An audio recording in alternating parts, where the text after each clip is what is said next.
don't coke or anything to drink. No, sir, I'm just ready to go home. This is 17-year-old Brandon Aydelott, a teenager whose crimes shocked even the most seasoned detectives. And it all started with this 911 call. San Res 911, you need police? Somebody's hurt really bad, though. I need somebody to get here as fast as they can get here, please. Do you see any weapons there? There's a knife. Look at her hand. There's a knife in her hand? Yes. It was 7 p.m. on Christmas Eve of 2013 when Randall Aydelott had just arrived from a last-minute Christmas shopping spree. He was about to enter the living room when he discovered the body of his wife, 48-year-old Sharon Hill, lying in a pool of blood. His wife's face had been stabbed with several knives, leaving it unrecognizable. And the person who brought such an atrocity was someone unexpected. Why are you here? Because I killed Sharon Hill. You killed it? Sharon Hill. Who is it? Mine. Even detectives who were accustomed to the dark side of humanity were taken aback by Brandon's chilling confession. But detectives wondered why a calm and composed teenager would kill his mother with such inhumane brutality. Is this even an act of a sane mind? They were yet to find out whether he has a distorted psyche or this teenager is an embodiment of pure evil. Alright. Well, with this detective tool, she's the one lead investigator in this. I'll let her start off. See where we need to go. Alright, that's right. It's Brandon, right? Yes, ma'am. Is it okay if I call you that? Yes, ma'am. Brandon, we're here investigating a criminal investigation that you're involved in. Yes, ma'am. We'd like to talk to you a little bit. I'm not sure if you've talked to anyone else since they got you at your dad's house or not, but I'd like to talk to you a little bit if you don't mind. Alright, yes, ma'am. First of all, how are you doing? Good. Good? Yeah. Do you know why you're here? No, ma'am. No? Yes, ma'am. Yes. Yes, ma'am. Why are you here? Because I killed Sharon Hill. You killed it? Sharon Hill. Sharon Hill? Yes, ma'am. Who is it? Mine.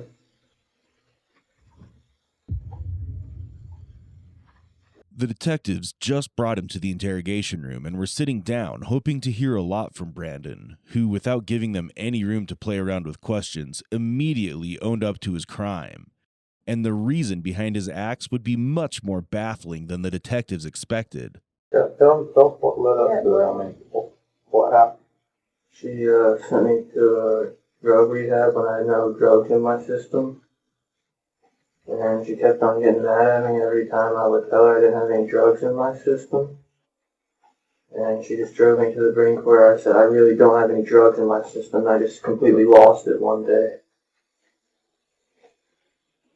What day was that? Today. Tell me what happened. I mean, tell me about your afternoon. I woke up, hung out around the house. I went over there to have dinner, and she just looked at me like I was crazy. And I had enough of it, so I decided to kill her. You live with your dad, right? Yes, sir. Where does he live at? Behind Circle K. Is that where the police found you tonight? Yes, sir. You went over to your mom. Did y'all start arguing about the drugs again, or No, what happened? No, sir. I just went in there and I killed her. Brandon's words revealed a deep-seated hatred toward his mother, and the roots of it started months ago. Sharon had caught Brandon using drugs like marijuana. As any concerned mother would, she was deeply worried about her son as he spiraled deeper into this destructive behavior of drug use. To stop him from going further down this path, she sent him to rehab, where he began to receive treatment and might have even recovered. However, his father, Randall, pulled him out of the facility. According to him, his son was completely fine and suffered no issues of possible drug abuse. It was then that Brandon began resenting his mother. What'd you kill her with? A knife and a baseball bat. Where'd you get the baseball bat? Out of my room. At your mom's house, your dad's house. My mom. Where's the bat now? It's in my car. And the car was being selected. Yes, sir. How many times did you hit her with a bat? A lot. Where'd you get the knives from? The kitchen drawers. How many knives? A lot. Got any idea how many times you stabbed her? No, sir. Just stabbed her.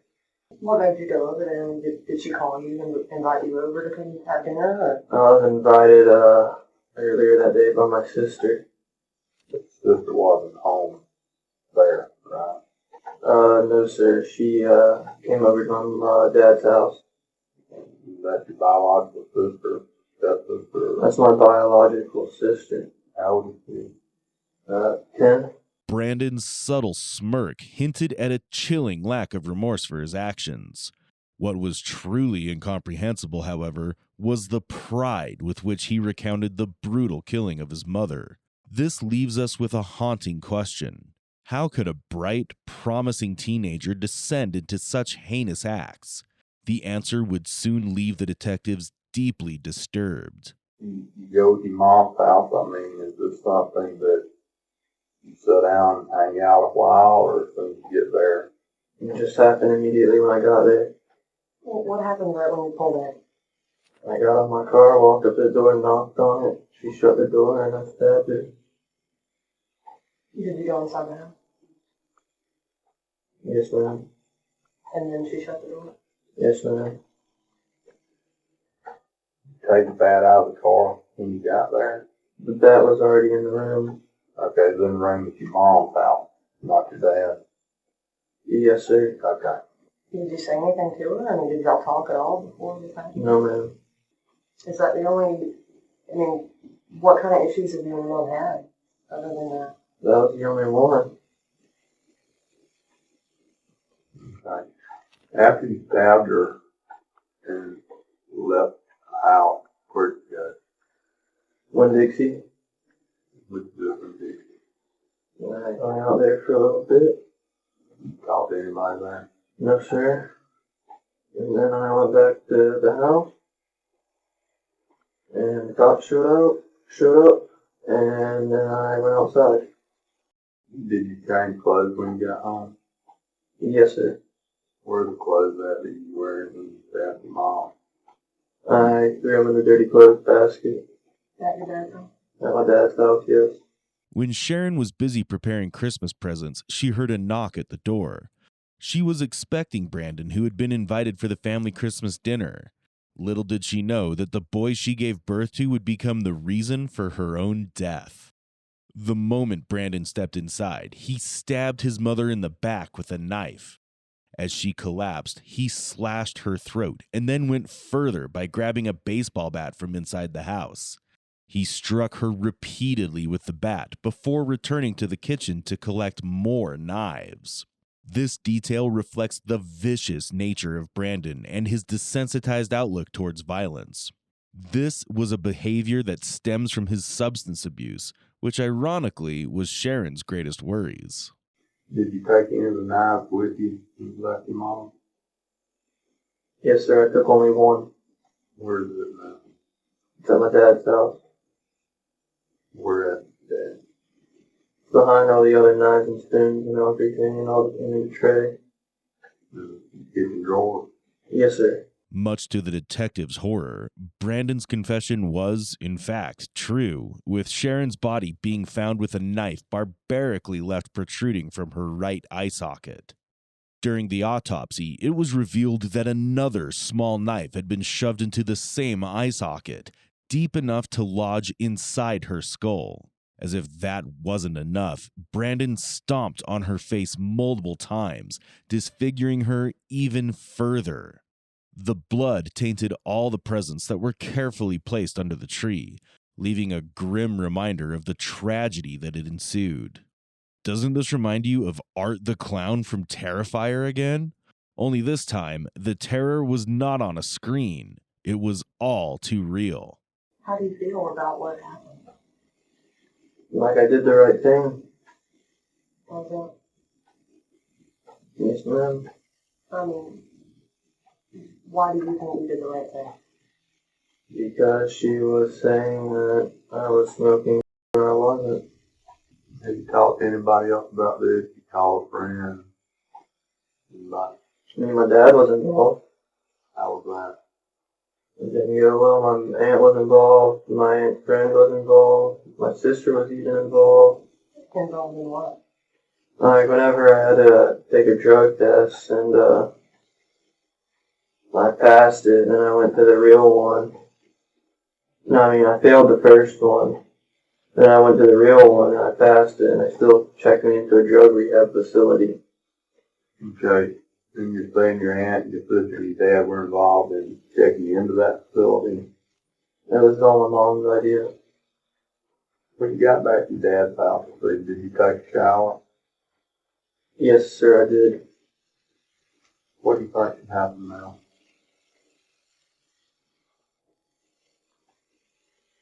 I think that Elena Rivera should be kicked off the ground. Who's that? This girl that's in charge of smoking. She's Native American. She's in charge of all of them? Yeah, Like in the whole world, or? yeah. She don't even smoke. Detectives struggled to determine whether Brandon was purely evil or deeply unstable mentally. The disturbing details he shared and his unnervingly calm demeanor raised serious concerns regarding his state of being. Witnessing a son kill his mother with such extreme violence and justify it as being right was utterly shocking. At this point, detectives began to seriously consider the possibility that Brandon's actions might have stemmed from a disturbed, psychotic mindset. You don't coke or anything to drink? No, sir, I'm afraid to go home. Alright, give us just a few minutes and we'll try to get you out here, okay? Alright.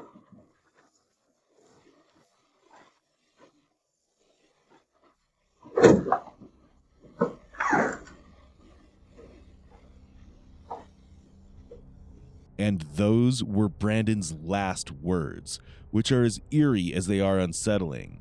What could a teenager like him have actually been doing? Well, the answer was found much later. A social worker had visited Brandon in jail, to whom he spoke of someone named Braxton Strange, a figure he described as the ruler of Navarro. According to Brandon, Braxton was not just a person, he was a god. And this god had given Brandon a mission to fulfill a prophecy. This so-called prophecy was the reason Brandon claimed he killed his mother. In his mind, the act would immortalize her, allowing her to spend eternity with her ex-husband, Randall. But the prophecy didn't end there. Randall was meant to be the next victim on Brandon's list. When the police followed up on his story and searched for the so-called ruler of Navarro, Braxton Strange, they found nothing. No one by that name. No mysterious figure pulling the strings. Just another twisted fantasy. This delusion was later debunked by psychiatrists who were in charge of treating Brandon. They confirmed that he was suffering from schizophrenia, a disorder that likely fueled his disturbing beliefs and actions. In 2016, Brandon Aydelott was tried in a one-day bench trial before Circuit Judge John F. Simon. Psychiatrist Dr. Robert Scott Benson testified that Brandon's schizophrenia led him to believe he was justified in killing his mother. The defense argued that Brandon was not guilty by reason of insanity, or NGRI, as his mental illness prevented him from understanding the wrongfulness of his actions. Mr. Aydelott, the state attorney has filed what's called a direct information. Do you understand that? All right. It was a one and done for Brandon Aydelott in the juvenile justice system. As expected, Circuit Court Judge John Simon tells the 17-year-old accused of second-degree murder he will go on trial for his life. as an adult. Public defender Bruce Miller says he has not yet assigned Aydelott's defense attorney, and it'd be premature to talk strategy for defending the young man accused of viciously murdering his mother, Sharon. It's so early in the process that we ourselves have many questions, and we're going to do our own investigation. He is still a child in Florida and being prosecuted as an adult, so we will take that into consideration and try to keep his best interest. And what do you mean by keeping his best interest? Look under every stone, try to do everything we can to help. Miller's team could have to go up against first-degree murder charges, as the state attorney's office says it has ample evidence and a confession of the crime. Judge Simon agreed with the defense and ordered Brandon to be involuntarily committed to Florida State Hospital, a secure mental health facility. Brandon would undergo regular evaluations to assess whether his mental health had improved enough for him to no longer pose a danger to society. Within the next several weeks, we will present this case to the grand jury. The grand jury is the only body that can actually charge first-degree murder. They will consider it. If they determine the facts are sufficient to establish that it was a premeditated murder, then they will return an indictment for first-degree murder. In a recent court ruling on August 15, 2024, Pam Hill, Sharon's sister, testified something profound that explains the impact Brandon Aydelott had on the family after he committed the crime. My sister, and so I went to the state attorney's office and talked to them, and I love him, that boy, and I looked at it as my nephew. A lot of this sounds, in theory, like we have a plan. He killed my sister when his life was charmed. What do you talk about to the person that killed your sister? He is dangerous, and he has told me he's not through killing my family. It took 3 years to establish competency, which my understanding is that's a very low bar. He had mentioned people with brown eyes weren't on his side, only blue-eyed people were. And I asked him, I said, well, I've got a brown eye and a green eye, Brandon. And he said, well, I just don't know what I'd do with you. It's no secret I've never wanted him to get out of the incarceration or the admission. I realize he's a patient at Florida State Hospital. I never want him out. Brandon was confirmed to be held in the Santa Rosa County Jail. The court ruled that he would be transferred back to Florida State Hospital, where he will remain in the custody and care of the Department of Children and Families until a bed becomes available for him at the Appalachia Center. Sharon Hill, a Pensacola native, was a devoted single mother and a beloved science teacher at Holly Navarre Middle School. She dedicated her life to nurturing and guiding her son Brandon, even as she faced the challenges of his troubling behavior and drug use. Sharon's warmth, humor, and unwavering dedication to her students left an indelible mark on those around her. Her tragic death shattered her family and community, leaving behind a void that can never be filled. To all who knew her, Sharon was a source of strength, compassion, and inspiration, a guiding light extinguished far too soon. This story is as heartbreaking as it is haunting. Brandon was once a bright and promising teenager, full of potential and hope for the future. But substance abuse dragged him into a dark and destructive spiral. As we try to make sense of this tragedy, one question lingers.